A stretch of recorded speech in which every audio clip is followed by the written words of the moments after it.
Yes yes, खूपच छान marathon झाली.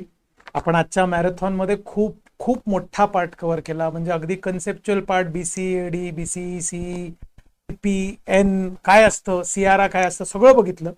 त्याच्यानंतर नुसता एवढाच भाग नाहीये, तर त्याच्यासोबत आपण पुढचा भाग बघितला, तो म्हणजे कशा पद्धतीने सगळा हा प्राचीन भारताचा काळ आहे हा सगळा भाग बघितला. त्याच्यामध्ये पॅलिओलिथिक म्हणजे काय, त्या पॅलिओलिथिकचे lower, middle, upper, mesolithic, neolithic, chalcolithic काय, त्या चाल्कोलिथिक मध्ये ब्रॉन्झ एज परत सेपरेट.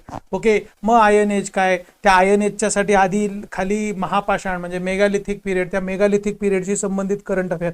आज मी तुम्हाला बोलता बोलता हे पण सांगितलं की इतिहासामध्ये सुद्धा कसे करंट अफेअर कनेक्टेड असतात, सगळा भाग कव्हर केलाय, आहे की नाही.